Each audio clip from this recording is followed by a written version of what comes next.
El amor de Dios no es tan gentil como piensas, y si esa frase te incomoda desde el primer aliento, entonces ya estás más cerca de la verdad que muchos que han aprendido a pronunciar el nombre de Dios sin temblar.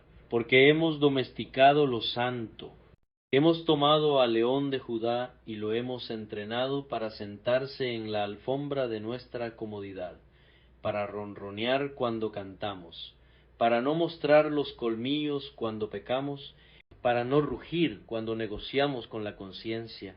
Pero el amor que creó las estrellas no fue diseñado para ser amable con la corrupción del alma, fue diseñado para destruirla. Hay un tipo de amor que acaricia, y hay un tipo de amor que incendia, hay un amor que consuela al niño, y hay un amor que despierta al muerto. El primero calma los nervios, el segundo resucita la carne. Y el amor de Dios pertenece a esta segunda categoría, terrible y gloriosa, tan pura que no puede coexistir con la mentira que llamamos yo. Ese amor no llega para mejorar tu vida, llega para reclamarla. No llega para pulir tu carácter, llega para crucificarlo. No llega para ayudarte a sentirte mejor contigo mismo, llega para revelarte que el tú mismo que defiendes es el problema. Dios no entra en el corazón humano como un invitado educado, entra como fuego en un bosque seco, y no porque odie el bosque, sino porque ama el terreno lo suficiente como para no permitir que siga infestado de muerte. El pecado no es un error menor, ni una mancha cosmética en el alma, es una rebelión profunda, una traición silenciosa, una enfermedad que se disfraza de personalidad.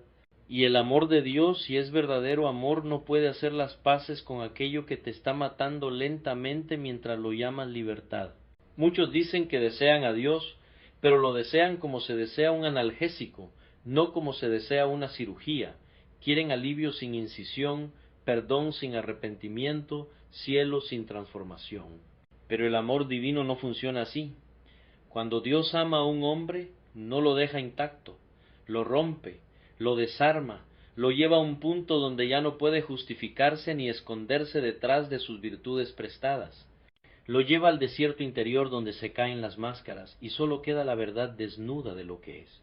Ese es el lugar donde comienza el verdadero encuentro, no en el canto afinado, no en la frase correcta, no en la teología bien organizada, sino en el momento en que el alma se queda sin argumentos y dice, con terror y alivio al mismo tiempo, no soy lo que creía ser, porque mientras sigas creyendo que estás bien, Dios seguirá siendo opcional. Pero cuando descubres que estás roto en lugares que no sabías que existían, entonces el amor deja de ser un concepto y se convierte en una necesidad vital. El amor de Dios no te halaga, te revela, no te aplaude, te examina, entra con una luz tan intensa que expone pensamientos que nunca pronunciaste, motivaciones que nunca confesaste, ídolos que escondiste incluso de ti mismo. Y en ese momento muchos retroceden. Llaman a esa luz dureza, fanatismo, exageración. Pero no es crueldad lo que duele, es la verdad tocando una herida que has protegido durante años. Porque el corazón humano es experto en negociar con la oscuridad. Aprende a vivir con pequeñas sombras, a justificar hábitos, a bautizar pecados con nombres aceptables. Aprende a construir una versión funcional de sí mismo que puede trabajar, amar, reír, incluso orar, mientras mantiene cerrada la puerta de las habitaciones más profundas. Y Dios, en su amor, no acepta esa arquitectura, no se conforma con el vestíbulo cuando la casa entera está en ruinas. Él no salva habitaciones, salva personas completas, y para hacerlo debe entrar donde no quieres que entre. Cuando el amor de Dios comienza su obra, a menudo se siente como pérdida. Pierdes certezas, pierdes orgullo, pierdes la imagen que habías construido con tanto esfuerzo. Y en ese despojo el alma grita que está siendo destruida, cuando en realidad está siendo liberada, porque lo que Dios quita nunca fue vida, siempre fue peso, siempre fue cadena. Siempre fue una versión inferior de lo que fuiste creado para ser.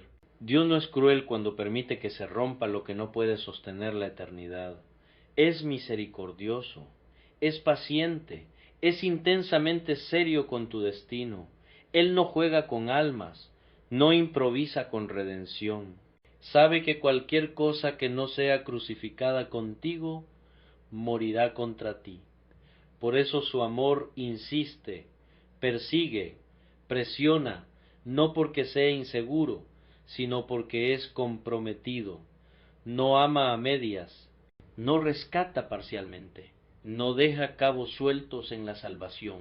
Hay momentos en que el amor de Dios se siente como silencio, como ausencia, como una noche prolongada donde las oraciones rebotan en el techo del alma, pero incluso ahí está obrando, porque a veces Dios ama retirando lo que distrae, apagando lo que anestesia, dejando al corazón sin muletas para que aprenda a caminar en fe pura.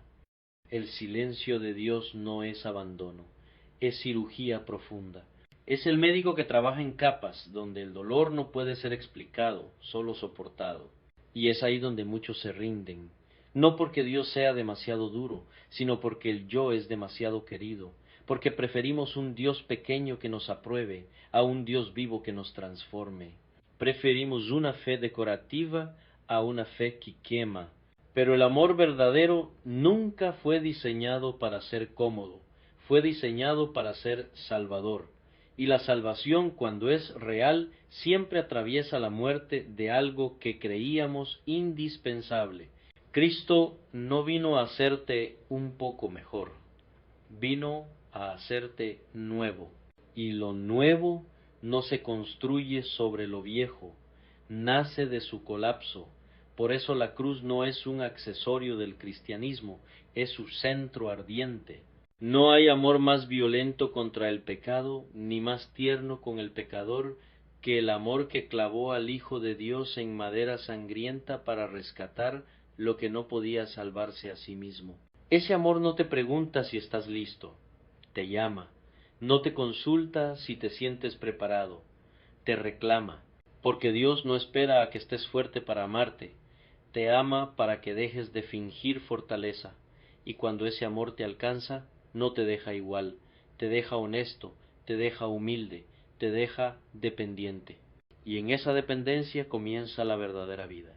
Porque sólo cuando el alma deja de resistirse, cuando deja de negociar, cuando deja de defender su oscuridad, puede comenzar a ser moldeada por manos eternas. Y ese moldeado no es gentil como imaginas. Es preciso, es firme, es ardiente, pero es bueno, es santo, y es el único amor capaz de llevar a un ser humano desde la ruina hasta la gloria. Porque el momento en que el alma deja de resistirse, no es un momento de alivio inmediato, sino de rendición profunda.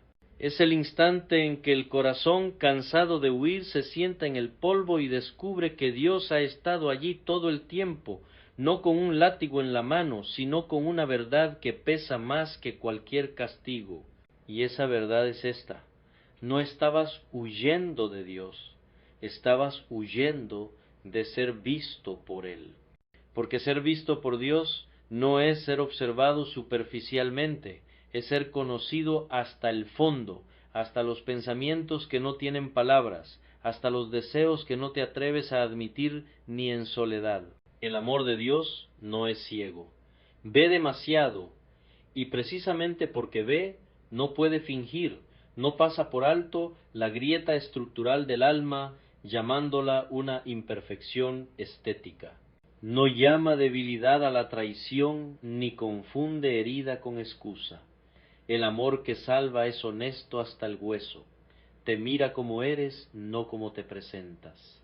Y ese tipo de mirada desmantela defensas que llevas décadas construyendo, porque hemos aprendido a sobrevivir ocultándonos incluso de nosotros mismos. Hemos aprendido a vivir fragmentados, a ser una persona en público y otra en secreto, a levantar altares con los labios mientras el corazón rinde culto a otros dioses. Y Dios, en su amor, derriba esos altares, no con suavidad ceremonial, sino con autoridad soberana, porque ningún ídolo es inofensivo. Todo lo que compite con Dios por el centro del alma termina deformando al alma. El dinero promete seguridad y entrega ansiedad. El poder promete control y entrega vacío. El placer promete descanso y entrega esclavitud. Y el yo promete libertad mientras construye una prisión invisible. Dios no destruye estos ídolos por celos caprichosos, sino porque sabe que te están matando lentamente mientras los llamas bendiciones. Por eso, cuando el amor de Dios comienza a obrar, a menudo provoca una crisis de identidad, una crisis de sentido, una crisis de fe superficial.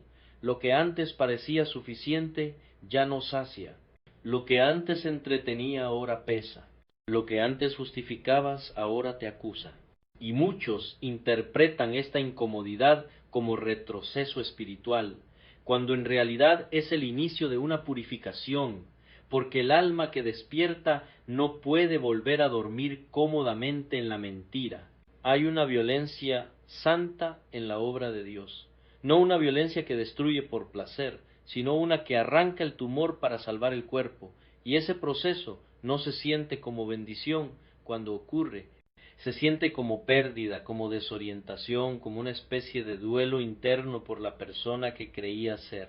Porque morir al yo no es un concepto teológico elegante, es una experiencia real, dolorosa, prolongada. Es descubrir que muchas de tus virtudes eran negociaciones con el orgullo, que muchas de tus disciplinas eran intentos de control, que incluso tu fe estaba parcialmente construida para protegerte de una entrega total. Dios no acepta una fe diseñada para mantenerte en el centro. No acepta un cristianismo donde Cristo es un asesor y no un señor. No acepta ser añadido a una vida que no piensa someterse. Y cuando su amor confronta estas estructuras, el alma entra en guerra consigo misma, porque una parte desea rendirse, pero otra parte quiere sobrevivir. Una parte anhela la luz, pero otra teme perder el control. Y en ese conflicto interno, Dios no se apresura, permanece, observa, espera a que el corazón se canse de sus propias estrategias, porque Dios sabe algo que tú aún no has aprendido del todo, que no puedes salvarte a ti mismo, ni siquiera con ayuda espiritual, que no puedes refinar tu propia corrupción, que no puedes negociar la cruz. La transformación verdadera no ocurre cuando mejoras tu comportamiento, sino cuando permites que Cristo ocupe el lugar del yo, y ese intercambio es absoluto. No hay copropiedad del trono del corazón. O gobierna Él o gobierna otra cosa. Y cualquier cosa que no sea Él termina exigiendo sacrificios que no puede redimir. El amor de Dios, entonces, no te pide que te arregles antes de venir. Te pide que vengas para ser deshecho, porque la gracia no es maquillaje, es resurrección. No cubre cadáveres, los levanta. Pero nadie resucita sin haber muerto primero. Y esa muerte no siempre ocurre en un momento dramático. A menudo ocurre lentamente, en la fidelidad diaria, en la obediencia incómoda, en la renuncia silenciosa, en la decisión constante de decir no al yo cuando nadie está mirando. Aquí es donde muchos se confunden. Esperan que la obra de Dios sea siempre espectacular, siempre emocional, siempre evidente, pero la mayor parte de la transformación ocurre en lugares ocultos, en decisiones pequeñas, en pensamientos corregidos, en hábitos que se abandonan sin aplausos, en lágrimas derramadas en habitaciones donde nadie más entra. Dios forma a Cristo en el alma no con prisa, sino con precisión, no con ruido constante, sino con una persistencia implacable. Y en ese proceso, el pecado comienza a perder su atractivo, no porque se vuelva menos placentero, sino porque se vuelve menos convincente. La mentira ya no promete lo que antes prometía. El alma, habiendo probado algo más profundo, ya no puede ser engañada con sustitutos baratos. Pero esa claridad no llega sin lucha, llega después de noches donde la tentación grita y la fe apenas susurra. Llega después de caídas que humillan y levantamientos que enseñan dependencia. Llega después de aprender una y otra vez que la fuerza no está en resistir solo, sino en permanecer unido. Porque Cristo no se forma en un alma autosuficiente, se forma en un alma quebrantada, enseñable, consciente de su necesidad constante. El orgullo espiritual es tan peligroso como el pecado evidente, porque ambos colocan al yo en el centro, y Dios, en su amor, resiste a ambos con la misma seriedad. No permite que te gloríes en tu progreso ni que te destruyas por tus fracasos. Te mantiene en un lugar incómodo pero seguro, la dependencia absoluta. Y ese lugar produce algo extraño en el mundo moderno: humildad real. No la humildad performativa que se anuncia, sino la humildad que se manifiesta en paciencia, en mansedumbre, en una obediencia que no necesita reconocimiento. Produce una santidad que no presume, una fe que no grita, una autoridad que no domina. Produce personas que han sido tan profundamente tratadas por Dios que ya no necesitan demostrar nada. Ese es el tipo de persona que el amor de Dios está formando, no un religioso pulido, sino un ser humano regenerado, no un experto en lenguaje espiritual, sino un portador de vida, no alguien que habla mucho de Dios, sino alguien cuya vida ha sido atravesada por Él. Y ese atravesamiento deja marcas, deja cicatrices sagradas, deja una gravedad espiritual que no se puede imitar, porque cuando Dios termina una temporada de quebrantamiento, no deja al alma vacía, la llena, pero la llena de Él mismo, llena los espacios donde antes vivía el miedo con confianza, llena los lugares donde reinaba el deseo desordenado con amor correcto, llena las grietas donde se filtraba la culpa con gracia sólida, y esa llenura no embriaga, estabiliza, no excita, establece, no promete escapes, promete presencia. Y así, sin anuncios ni ceremonias, comienza a emerger algo nuevo, no perfecto pero real, no terminado pero alineado. Un corazón que ya no huye cuando Dios se acerca, sino que permanece. Un alma que ha aprendido que el amor que quema es el mismo amor que sana, que el fuego que destruye la escoria es el fuego que revela el oro, que el Dios que hiere es el mismo que venda, y que nunca hiere sin intención redentora. Y en ese punto, el amor de Dios deja de ser una idea, y se convierte en una fuerza viva, operando desde dentro, empujando hacia una transformación que ya no se puede detener, porque una vez que el corazón ha sido tocado por ese fuego, nunca vuelve a conformarse con una fe superficial, nunca vuelve a confundir comodidad con paz, nunca vuelve a llamar gentil a un amor que lo salvó pasando por la muerte, porque hay un punto silencioso, casi imperceptible, en el que el alma deja de preguntar cuándo terminará el proceso y comienza a confiar en las manos que lo sostienen. Ya no exige explicaciones inmediatas ni resultados visibles. Aprende a vivir en la obediencia como quien aprende a respirar bajo el agua, no por instinto natural, sino por una nueva naturaleza impartida. Y esa nueva naturaleza no nace del entusiasmo, sino de la fidelidad probada en el fuego. Porque el fuego no sólo revela lo que hay, decide qué permanece. El amor de Dios no tiene prisa por sacarte del horno antes de tiempo, no porque disfrute del sufrimiento, sino porque sabe que lo incompleto no soporta el peso de la gloria. Muchas almas se quiebran no por la dureza del llamado, sino por la superficialidad de la preparación. Quieren autoridad sin profundidad, influencia sin carácter, corona sin cruz, pero Dios no promueve lo que no ha purificado, no confía lo eterno a lo que aún se aferra a lo temporal. Por eso demora, por eso insiste, por eso repite lecciones hasta que el corazón deja de resistirlas. Y mientras ese trabajo continúa, algo empieza a cambiar en la manera en que ves el mundo.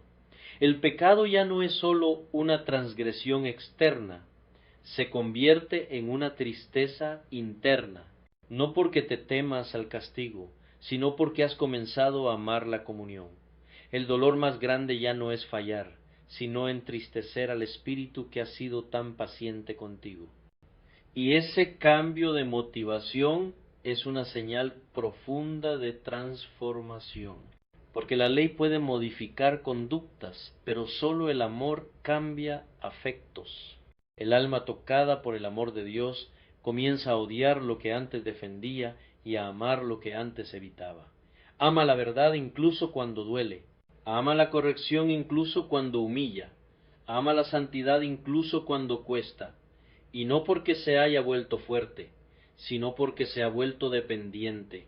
Ha aprendido que la vida no fluye desde la autosuficiencia, sino desde la unión, que separado de Cristo no puede producir nada que no se corrompa con el tiempo. Pero esta unión no es sentimental, no es una sensación constante ni una emoción sostenida, es una alianza forjada en decisiones repetidas, en elegir la luz cuando la oscuridad ofrece atajos, en callar cuando el ego quiere defenderse, en obedecer cuando no hay confirmación emocional, en seguir caminando cuando la fe se siente más como una elección que como un fuego. Porque el amor verdadero no siempre se siente ardiente, a veces se siente fiel, y esa fidelidad es más poderosa que cualquier arrebato momentáneo. Hay estaciones en las que Dios parece distante, no porque se haya ido, sino porque está enseñando al alma a caminar sin apoyarse en sensaciones, porque la fe que depende de estímulos externos es frágil. Pero la fe que ha aprendido a descansar en el carácter de Dios, aun cuando no percibe su cercanía, se vuelve inquebrantable. Y esa fe no se anuncia, se manifiesta, no presume, persevera, no se impone, permanece. En ese proceso, Dios también comienza a redefinir tu comprensión del sufrimiento. Ya no lo ves únicamente como algo que debe evitarse, sino como algo que puede ser usado. No lo buscas, no lo glorificas, pero tampoco lo desperdicias. Aprendes que hay dolores que limpian, pérdidas que liberan, silencios que enseñan más que 1000 palabras. Y descubres con asombro sobrio que algunas de las oraciones más profundas no nacen del gozo, sino de la necesidad absoluta. Porque cuando todo lo accesorio es removido, cuando las seguridades humanas se desvanecen, cuando los apoyos visibles fallan, el alma finalmente aprende a apoyarse en lo invisible, y ese apoyo no es etéreo, es firme. Es una roca que no se mueve con el clima emocional ni con las circunstancias cambiantes. Es Cristo formado lentamente en el interior, no como una idea teológica, sino como una vida operando desde el centro del ser. Y esa vida comienza a manifestarse hacia afuera de maneras inesperadas, en una paciencia que antes no tenías, en una compasión que no nace de la superioridad, sino de haber sido quebrado, en una autoridad que no necesita elevar la voz, en una mansedumbre que no es debilidad, sino poder contenido, porque sólo quien ha sido tratado por Dios puede tratar a otros con gracia real. Sólo quien ha sido confrontado profundamente puede corregir sin condenar. Sólo quien ha sido perdonado mucho puede amar sin reservas. El amor de Dios no te convierte en alguien blando, te convierte en alguien verdadero. No elimina la firmeza, la purifica, no apaga el celo, lo ordena. Te hace capaz de pararte en medio de un mundo confundido, sin absorber su confusión ni huir de su dolor. Te hace estable sin ser rígido, sensible sin ser frágil, comprometido sin ser fanático. Te hace lentamente reflejo de Cristo en una forma que no se puede fabricar, y esa semejanza no llega sin costo. Hay despedidas internas, hay sueños que mueren, hay caminos que se cierran, no porque fueran malos en sí mismos, sino porque ya no encajan con lo que Dios está formando. Y cada renuncia duele, pero también aclara, porque el amor de Dios no solo quita, enfoca, no solo vacía, dirige, comienza a alinear deseos, tiempos, prioridades, comienza a ordenar lo que antes estaba disperso. En ese orden nuevo, la oración deja de ser una lista de peticiones y se convierte en comunión. La lectura deja de ser información y se vuelve alimento. El silencio deja de ser incómodo y se vuelve espacio sagrado. Y el alma, que antes corría de estímulo en estímulo, aprende a habitar la presencia, no como un lugar de escape, sino como el centro desde el cual se vive todo lo demás. Y aunque la batalla no termina, aunque la carne aún lucha y el mundo aún presiona, hay algo irrevocable que ha ocurrido. El corazón ya no pertenece al mismo reino, ha cambiado de lealtad, ha cambiado de fuente, ha cambiado de destino. Y ese cambio no fue producto de una decisión momentánea, sino del trabajo persistente de un amor que no fue gentil con el pecado, pero fue infinitamente paciente con el pecador. Ese es el amor que sigue obrando incluso ahora, mientras escuchas, mientras resistes, mientras dudas, mientras anhelas, no se ha cansado, no ha retrocedido, no ha suavizado su intención, porque lo que Dios comienza, lo termina, y lo que termina, lo hace eterno. Y en esa eternidad que comienza a gestarse dentro del tiempo, el alma descubre algo que antes no podía comprender, que Dios no sólo salva del pecado, sino de la pequeñez. Porque el pecado no es únicamente desobediencia, es una reducción del ser. Nos hace vivir encogidos, temerosos, obsesionados con nosotros mismos, girando en círculos estrechos alrededor de nuestras heridas y deseos. El amor de Dios rompe ese círculo, no para inflar el ego, sino para expandir el corazón hasta que pueda albergar algo más grande que su propia supervivencia. Cuando Cristo comienza a formarse plenamente, el centro de gravedad cambia. Ya no todo se filtra por la pregunta ¿qué obtengo yo?, sino por una más profunda y exigente ¿qué glorifica a Dios? Y esa pregunta no oprime, libera. Porque vivir para uno mismo es una carga imposible de sostener. El yo no fue diseñado para ser un Dios, se agota, se contradice, se consume, pero cuando el alma se orienta hacia Dios, encuentra descanso en algo que no depende de su rendimiento ni de su estado emocional. Este descanso no es pasividad, es una quietud activa, una paz que coexiste con la batalla, porque aunque el amor de Dios establece una nueva identidad, no elimina inmediatamente todas las tensiones del antiguo reino. La carne sigue reclamando, el mundo sigue seduciendo, el enemigo sigue susurrando, pero ahora esas voces ya no gobiernan, han perdido su autoridad suprema, pueden gritar pero ya no pueden dictar el destino. Y en esa tensión sostenida, el creyente aprende algo que sólo se aprende caminando con Dios durante mucho tiempo, que la victoria no siempre se siente como triunfo, a veces se siente como perseverancia, como levantarse una vez más, como decir no cuando nadie aplaude, como mantenerse fiel cuando sería más fácil rendirse, porque la santidad no es una emoción elevada, es una lealtad constante.